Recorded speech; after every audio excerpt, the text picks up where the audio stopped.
Is there a restroom nearby where we'll be painting? And yes, there will be. I design all the classes for convenience. They're not only on location where there is a restroom facility nearby, but we get to go sometimes to exclusive landscapes that are on private ranches or homes that have million-dollar vistas. And the hosts of those homes have restroom facilities. So you can feel relieved about that. Do I need a plein air field easel? Yes, it would be helpful. Because we're on location, you need a sturdy easel. So there is a little bit of investment that you need to have. However, the best way to learn color is painting outdoors. So if you're dedicated to learning how to paint and see color, this is the class for you. But you'll need a sturdy easel to help that process. The key to success in painting is in the setup, and that easel will be tantamount to your success. Are the materials the same for indoor painting and outdoor painting? Yes, they're pretty much the same. I actually use an easel, which I'll show you in a little bit, both indoors and outdoors. I can take it into my studio and work from it, or take it out into the outdoors and work from it as well. What do we do in the event of rain or wind?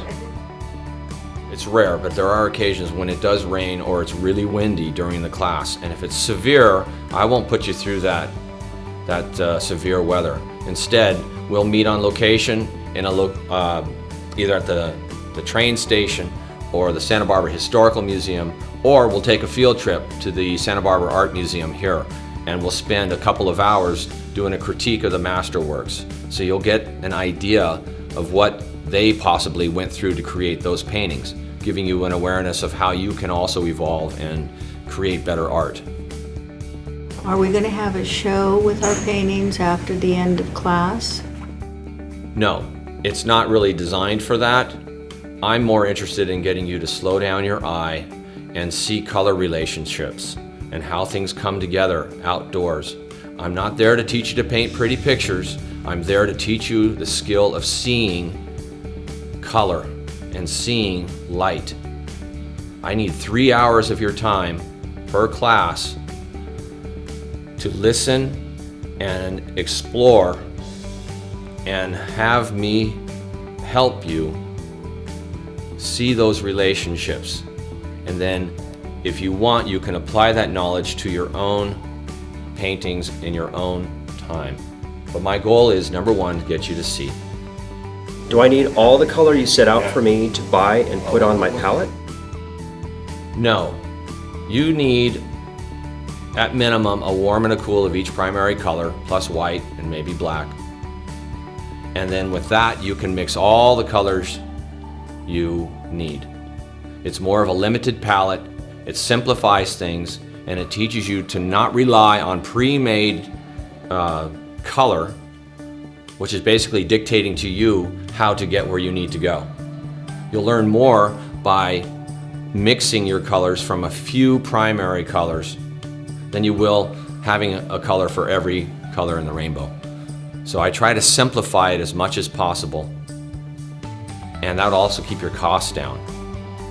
The whole idea is to just get you out there to create small paintings, small notes of colors coming together, which you can either translate in the studio to a larger painting or frame them and sell them or market them however you wish.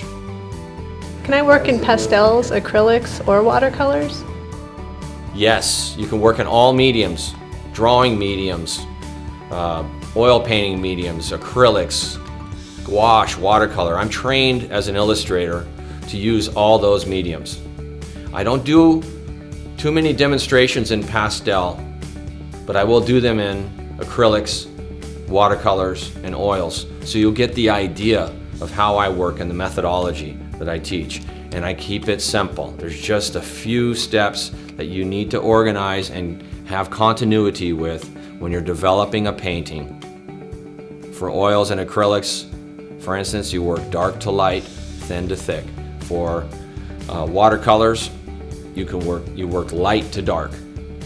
And that's all you got to remember. You have to promise me that you're going to work in those directions. That'll make it much easier for you if you have that methodology.